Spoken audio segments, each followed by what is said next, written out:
Grab your drinks and have a seat. It's time for serial killers.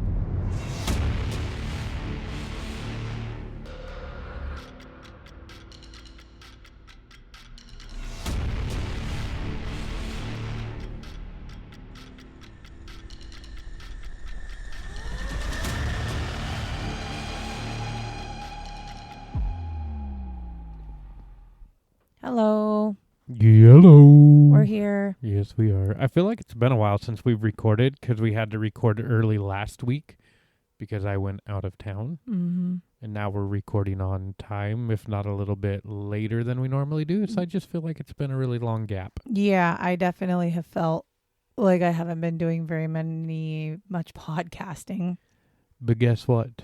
For the people out there in listening land, we're about 2 weeks away. I would call it 2 weeks to be on the safe side of having a better area to record in with hopefully less background noise and a little more stability.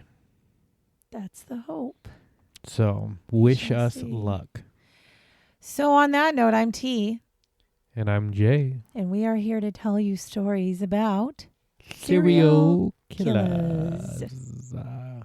We start off every episode where we talk about how we're going to talk about serial killers, but we also talk about What what we're drinking. we are drinking. So, Jay, what are you drinking? No sponsorship affiliation, but I am drinking my Milos again. Milos. If you don't know what Milos is, you obviously haven't been listening to us very long, so welcome. But if you do know what Milos is, let's tell everybody in the back.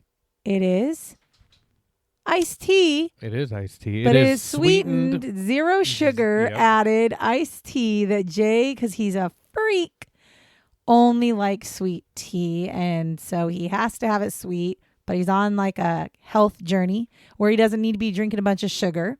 Mm-hmm. And it tastes pretty good. So we found this and he has been in love with it. I would say actually it's been almost exactly a year because he discovered this when we were on a vacation visiting my family. That was true. And it's been a year since that vacation almost. Yep, because we are coming up Yep. on the visit again. Because we do a yearly visit. And so it's been 1 year since then. So Milo's, where you at?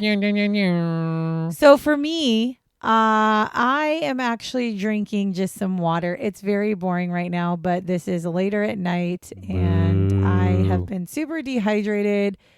Get myself a couple migraines, a couple days in a row. And it's definitely been warm and dry here. So yeah, so I'm just trying to stick to I had a coffee this morning and then I decided we're just going to stick with good old H2O that I have barely, and I mean barely, taken some drinks out of today.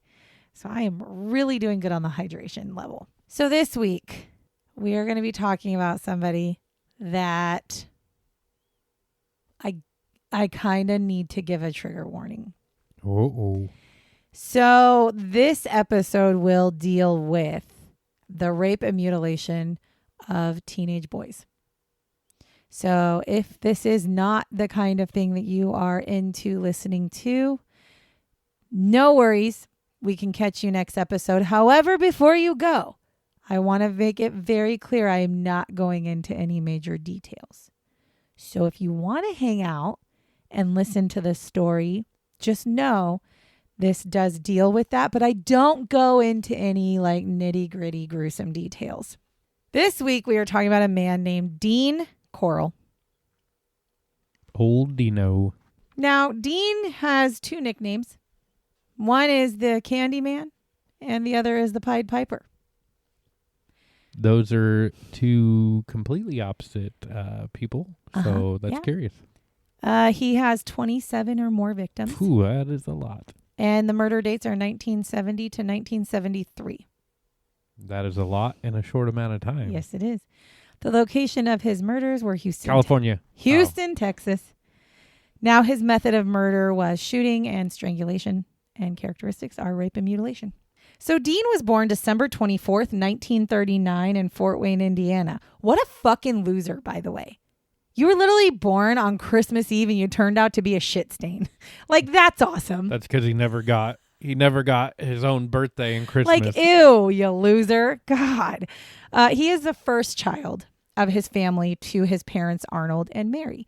Now, it is reported that his mother was profusely protective of Dean, like standing up for him all the time, protecting him against everybody, everything, and right there to fix every little problem.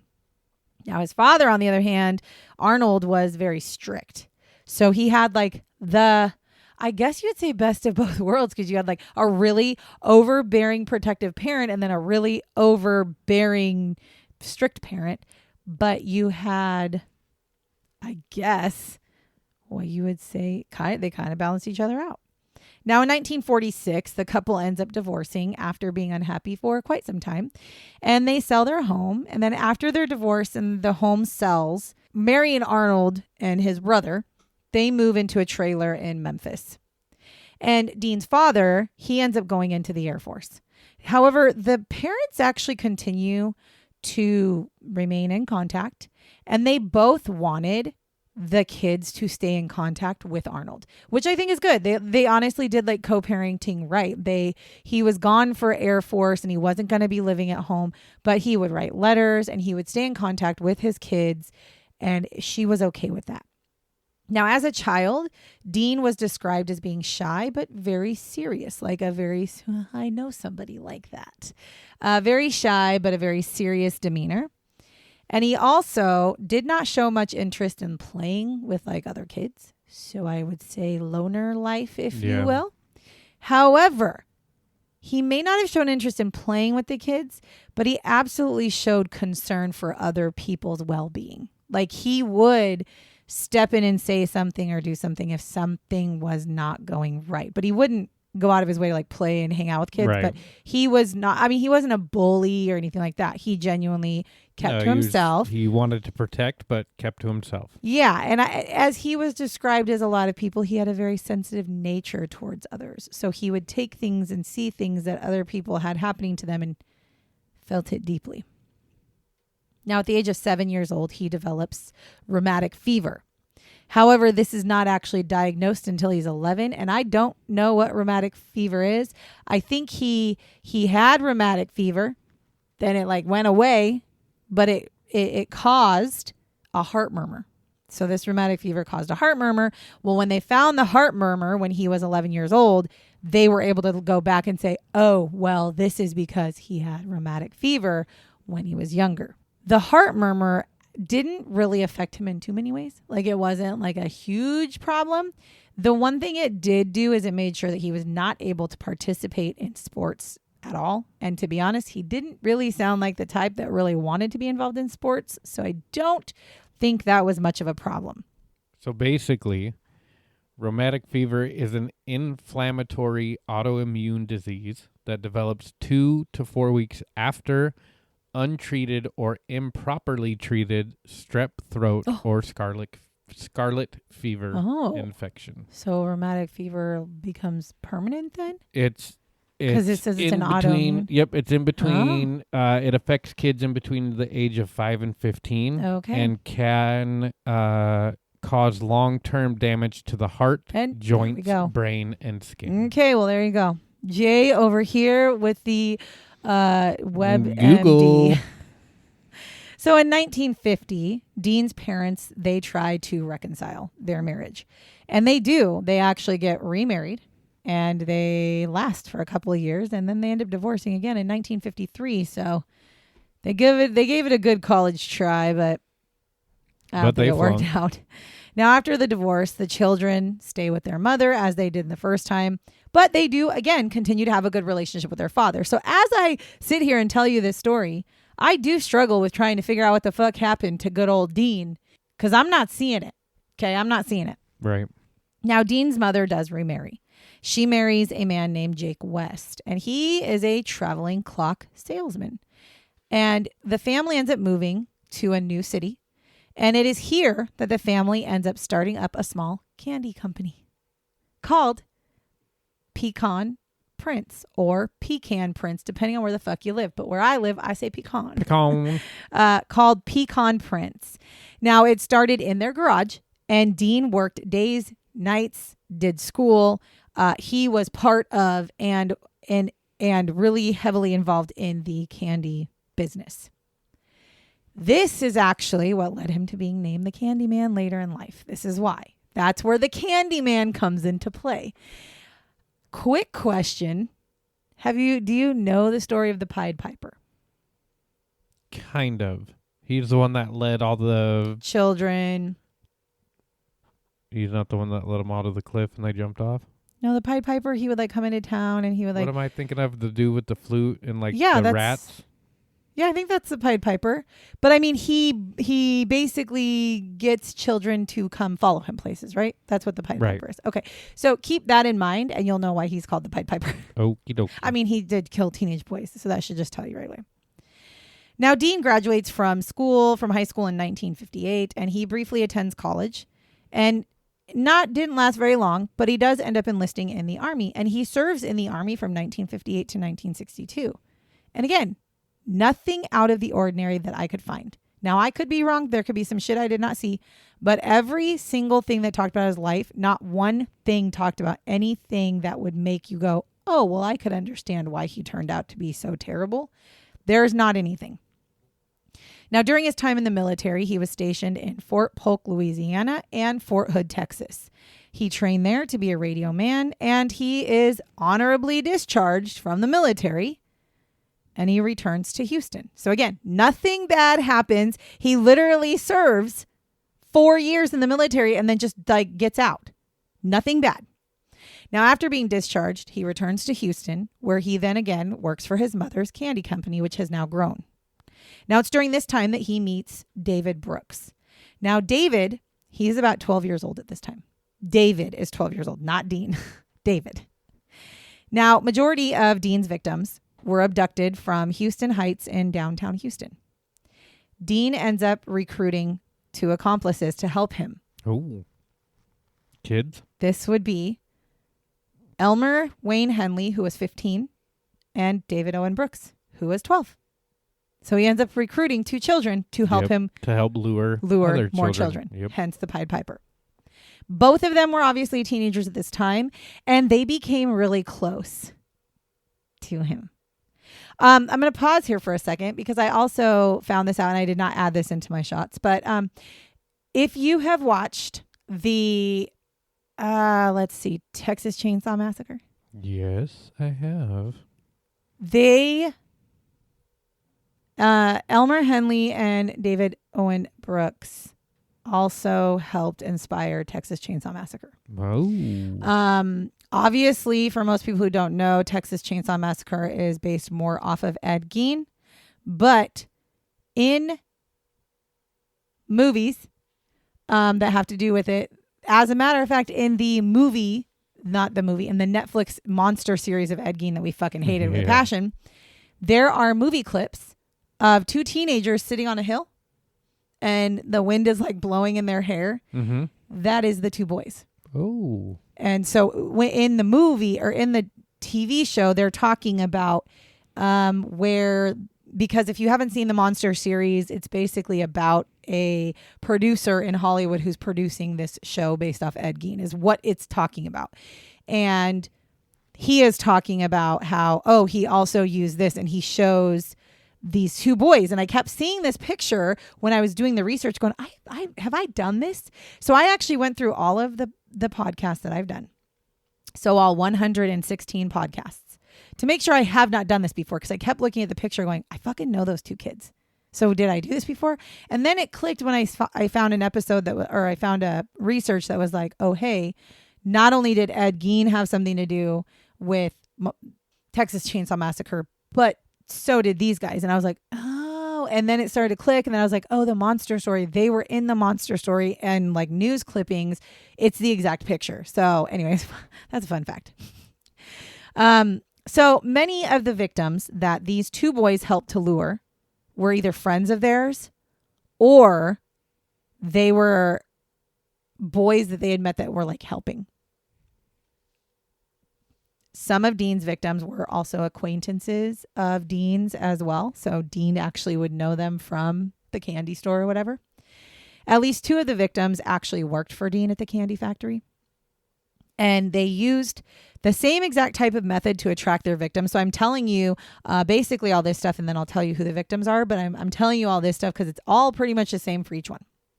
So what they would do is they would lure these teenage boys into a car. A lot of the times it was an Econoline van. And it would be the boys, right? Like the younger boys would be like, what?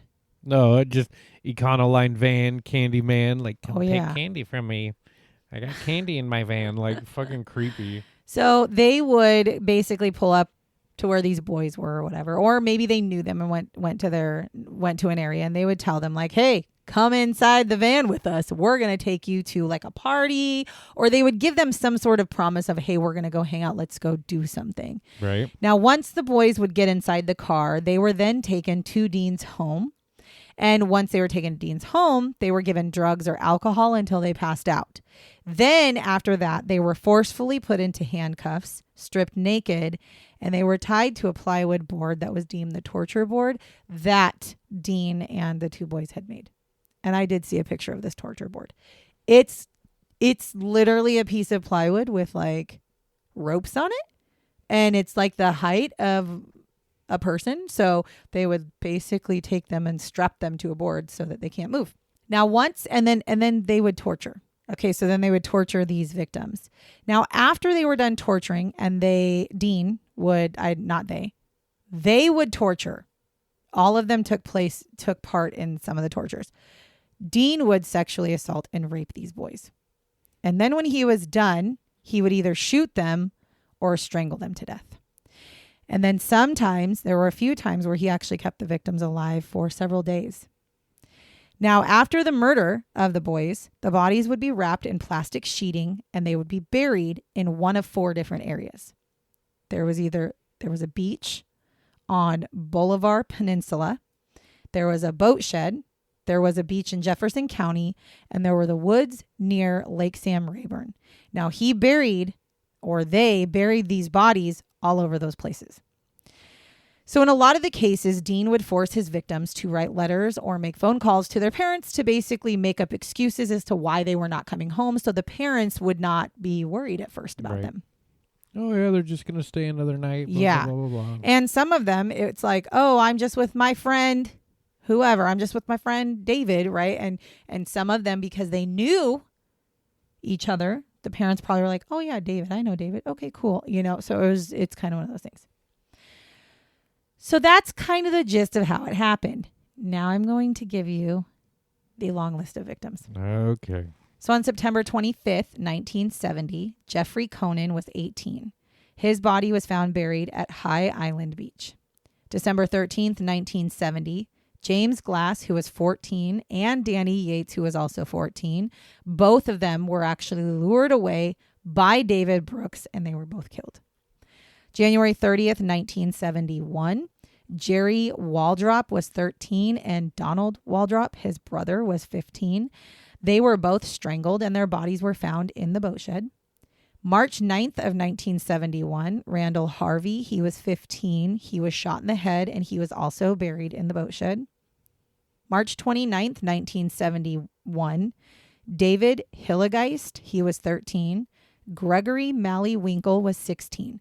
They were both abducted together, and Gregory was actually an employee of the candy store. But Gregory and David, I think, were walking together somewhere, and they were both abducted. August 17th, 1971, Reuben Watson Haney was 17. He was strangled and buried, and he was put in the boat shed. He had also called his mother at one point prior to this, where he told her he was staying the night with his friend David Brooks. Then on February 9th, 1972, Willard Rusty Brock Jr., he was 17. He was shot, castrated, and buried in the boat shed. March 24th, 1972, Frank Aguiar, he was 18. He was strangled to death and buried in the High Island Beach area. April 20th, 1972, Mark Scott, he was 17. He was also strangled and buried at the High Island Beach. May 21st, 1972, Johnny DeLone, who was 16, and Billy Balch, who was 17. Now, Billy worked also at the candy store, and they were both strangled to death and buried at High Island Beach. July 20th, 1972, Stephen Sickman, he was 17. He was also strangled to death and buried in the boat shed. And by the way, this boat shed is ginormous. I saw pictures of it. It's huge. I mean, a boat shed should be, I guess. Yeah. Fucking huge. It's like a yacht shed. Yeah, it was huge. October 3rd, 1972, Wally J. Simoneau, who was 14, he was strangled to death and buried in the boat shed. October 3rd, 1972, Richard Hembry, who was 13, he had been shot and strangled to death. November 12th, 1972, Richard Kepner, who was 19, he was strangled to death and buried in High Island Beach. February 1st, 1973, Joseph Lyles, who was 17 years old, was buried at Jefferson County Beach. June 4th, 1973, Billy Ray Lawrence was 15 years old, and he was actually kept alive for 4 days, and his body was found buried at Lake Sam Rayburn. June 15th, 1973, Ray Blackburn, who was 20, was strangled and buried at Lake Sam Rayburn. July 7th, 1973, Homer Garcia, who was 15, was killed by being shot in the head and was buried at Lake Sam Rayburn. July 12th, 1973, John Sellers, who was 17, was shot in the chest and buried at High Island Beach. July 19th, 1973, Michael Balch, he was 15. He was strangled and buried at Lake Sam Rayburn. Now, I know you probably have heard a lot of names and you're like, I feel like I heard that name before. That's because he was also the brother of Billy Balch, who was killed earlier. So that's really fucking terrible. That's tough, yeah. July 25th, 1973, Marty Jones, who was 18, and Charles Carey Cobble, who was 17. They were both last seen walking together towards Dean's house. Then on August 3rd, 1973, James Dramala, he was 13 years old. Now on August 8th of 1973, Elmer Henley had returned to Dean's home with Timothy Curley and Rhonda Williams. He had been out partying with them and he was bringing them back to Dean, as he would normally do. This pissed Dean off because he brought a girl. Ooh. And he was upset. He would not have cared if it was just Timothy. He was upset because there was a girl there. So he tells Elmer, you fucking ruined everything. He yells at him, he screams at him, and he tells him, you fucking ruined everything. So he, of course, Elmer's like sitting there like, okay, calm down. Like, I was just trying to, like, we were out partying. These are my friends. I brought him back. We're cool. Like, everything's cool. So he calms down. You know, they all kind of start to calm down a little bit. And the teens partake in a little bit of smoking the marijuana. They kind of get a little relaxed. They do a little drinking. And then the boys also were huffing paint. Okay, so they're just kind of just relaxed just at this getting point. shit. Yeah, pretty much. I mean, hello. Teenagers will be teenagers. And you got a man who owns a house that he lets you just fucking do whatever you want, right? So a couple hours after they've been doing this, they pass out, as you know you do. And a little while after they've passed out, Elmer ends up waking up and realizes, holy fuck, my ankles are bound together.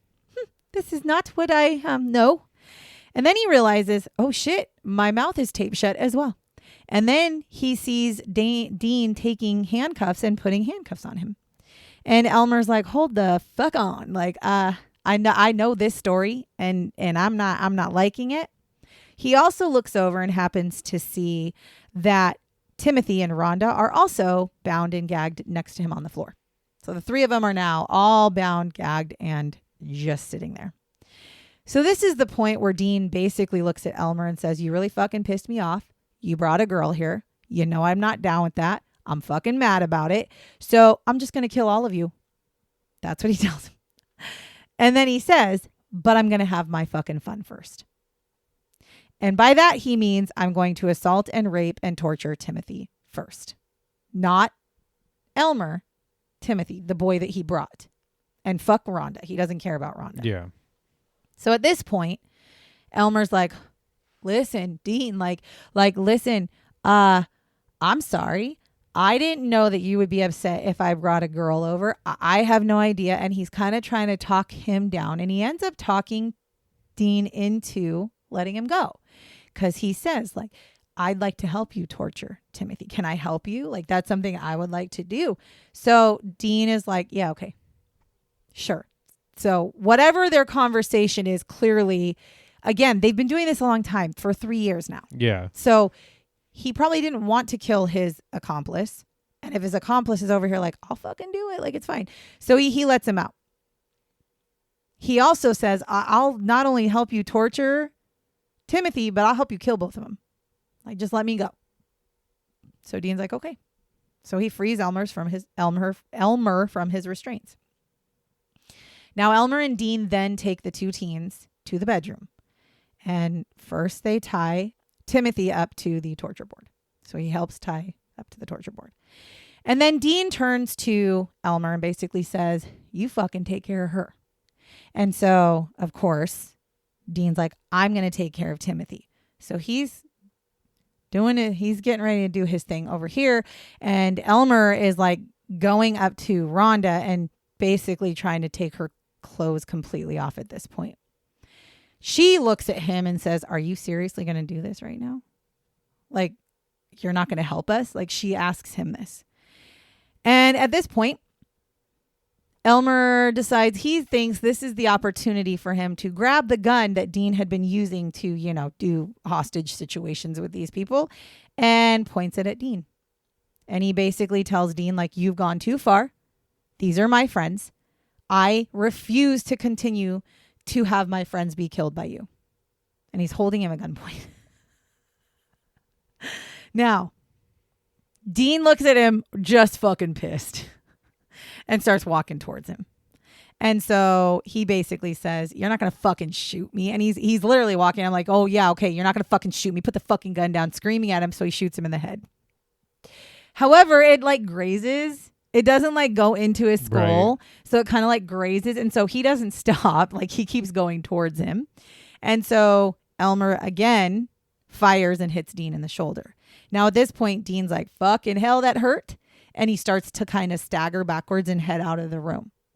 To which Elmer then shoots him 3 more times in the shoulder and the back. Dean dies in the hallway of his home. Right where he basically fell. Between the bedroom and wherever. Elmer then unties the 2 teenagers. And they end up calling the police. And they sit outside and wait for the police to show up. Now Elmer is questioned when the police get there. And he does confess. He basically tells them for about 3 years, he and David Brooks had been helping Dean abduct boys for him. And he basically said, like, no, like, I've been doing this. He also admits that he did partake in the mutilation and torture of multiple of the victims as well. Now, Elmer does tell the police where the bodies of these boys could be found. This is how we know the boys, because he led them to the bodies. Police go to the locations that he tells them. Because at first, I'm going to tell you right now, the police were like, yeah, no. Like, I don't think this is true. Because I think they were thinking, because he kept saying it was self-defense, right? And I think in their mind, they're like, that's a tall ass tale you're telling us. You're telling us that for 3 years you've been doing this, that, the other. And so they listened to what he said. And they said, okay, well, we'll just see about that. So they go to one of the locations and they begin to dig. And that happens to be the boat shed. So they go to the boat shed. And they end up finding a body. And they're like, well, goddamn, this might actually be real. So they said, well, let's keep digging. And they find a total of 8 bodies in that boat shed. Now, that same day, David Brooks shows up at the police department with his father. He then says, I had nothing to do with the murders, but I did know that Dean had been raping and killing boys in the 70s, like in 1970. But I didn't have anything to do with it. So Elmer then is in a different room giving them a full ass statement detailing his personal involvement in the murders. Now, it was said that he also gave them details of David's involvement in all but 3 of the murders, which also they go to David and say, your friend's turning on you. So if you have something you want to tell us, you better fucking tell us, because he's in there singing like a bird. So then David's like, fine, I confess. I had a lot more to do with this than I claimed I did. And He also brings police to more locations where more bodies are buried. So both David and Elmer end up assisting the police in finding bodies. That is the picture I'm referring to. So the picture that I'm talking about where they're kind of like sitting on a hill, it's like a dude with like longer like blonde hair and then a guy with glasses. That is the two boys sitting there while they're digging bodies up off of a beach. That they're sitting there waiting for them to dig the bodies up. I'll have to show you the picture. I know when you see the picture, you'll go, oh yeah, I've seen that picture. So they uncover a total of 27 bodies between the two boys. So Elmer Henley goes to trial in 1974, and he is charged with 6 murders, and he is found guilty and sentenced to 6 terms of 99 years to be conserved consecutively. That means he is serving, I can't do the math, but 99 times 6. Jay's a mathematician. Please hold. That'd be 593 years. Okay, so that means he is serving 593 years. It's not 90. It's not 99 years because they're all concurrently. It is one after the other after the other. So he will not be getting out of jail. However, if you notice, I didn't say without parole. Mm-hmm. Now he does end up appealing this sentence, and he does get granted a retrial. And in that retrial, he is again found guilty. And he receives the exact same sentence as he did the first time.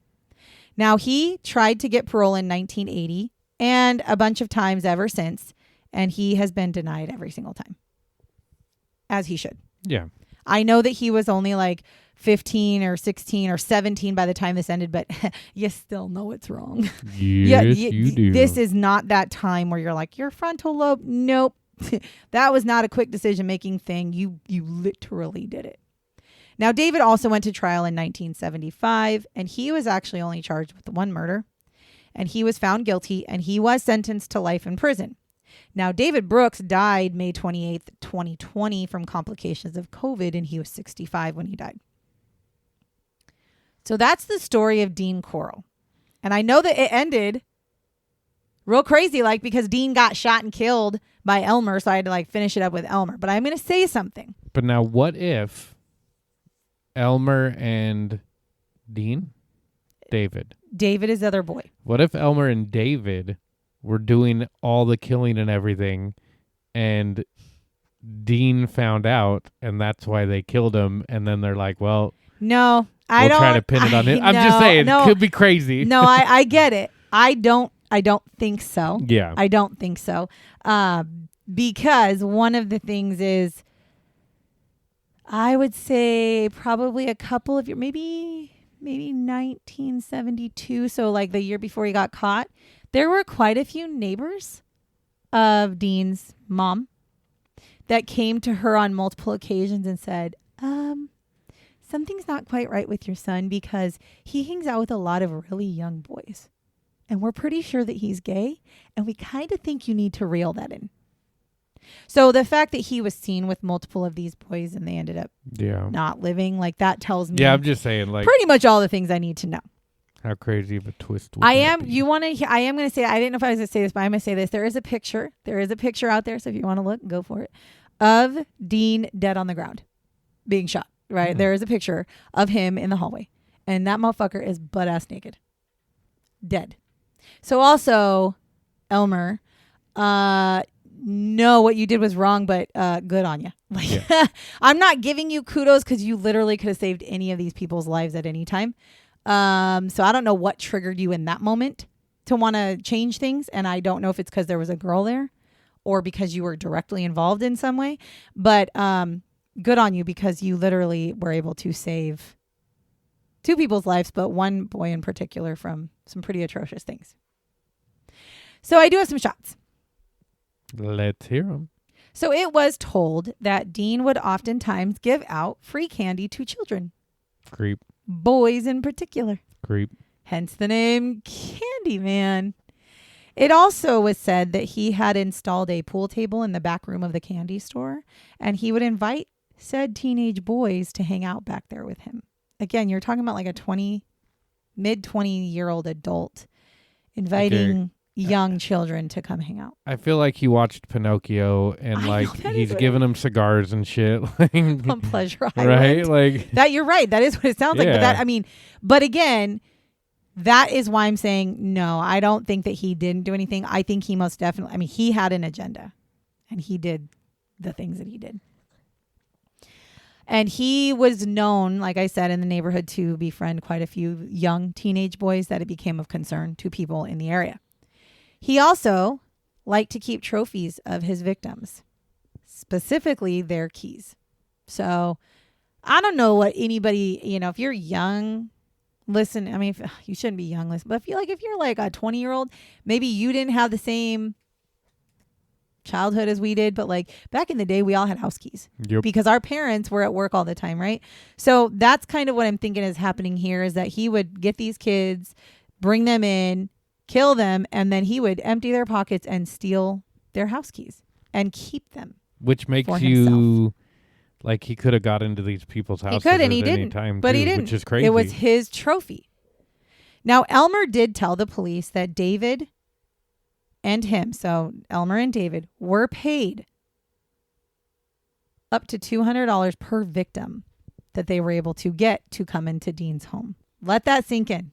We're talking about the 70s. Yeah, $200 We're talking about is a lot. 27 boys. That's a lot of money that they were given. And I don't know if Elmer said that because he was trying to like, look, I got, I was getting paid. I don't know what his reason for, because I nobody's life is worth $200. But yeah, so they were paid. He also claimed that in the beginning, when this all started happening, he did not actually know what Dean was doing with the victims. He said that he thought that they were bringing the victims to Dean and that they were being sold into like the sex slave industry or something like that. 'Cause that's any better? That's any better? Okay, Elmer.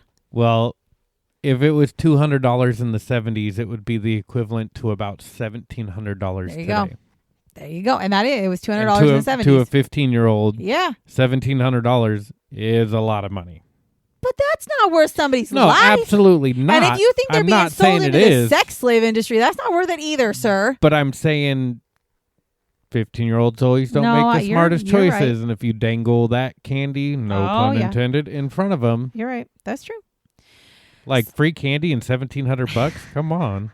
And especially, like I said in the beginning, supposedly they would just bring them there and then leave. Yeah. They had no idea what was going on behind closed doors. Now, local police also were under major fire for this whole entire thing, because people were like, how did you not realize that there was a serial killer in this area sooner? Just the sheer amount of boys 27 kids in 3 years. that went missing. Yeah, they're like, Yeah. just the sheer amount of boys who went missing wasn't a red flag. And to be fair, the local police was like, well, we thought they were runaways. That's not to be 27 fair at of all. them. 27 people in the same goddamn area?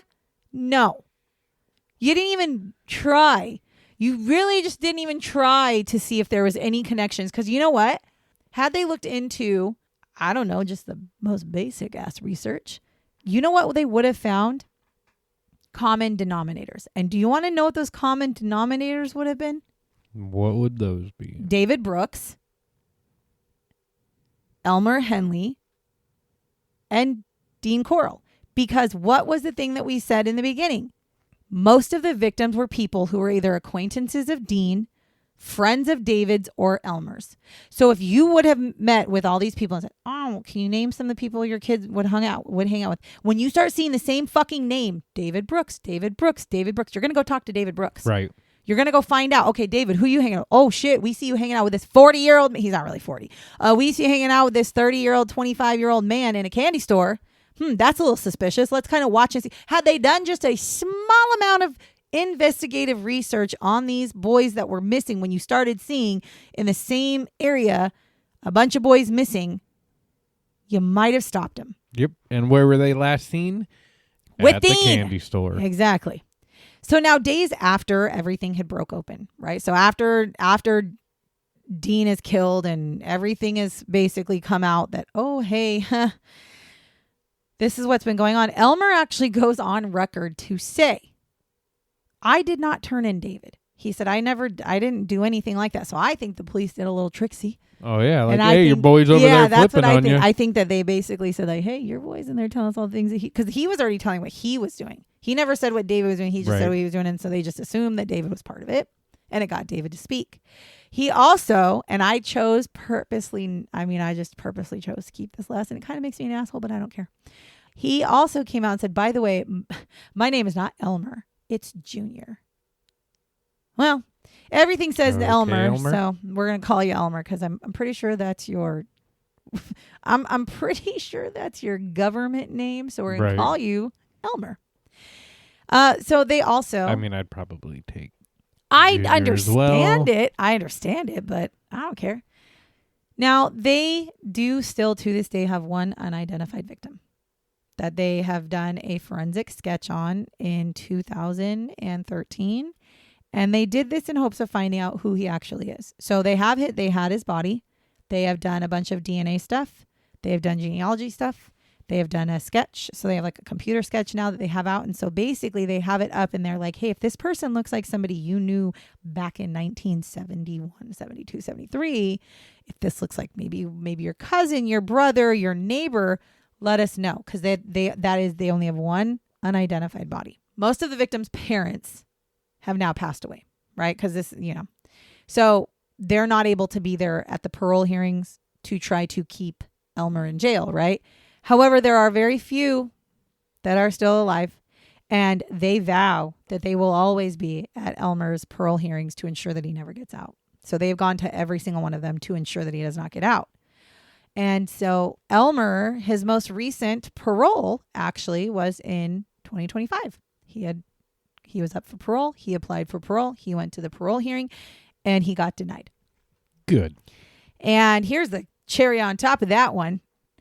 Elmer was not only denied parole, but he was also told that he has to now wait 10 years to apply for parole again. So he now can't apply for parole until 2035.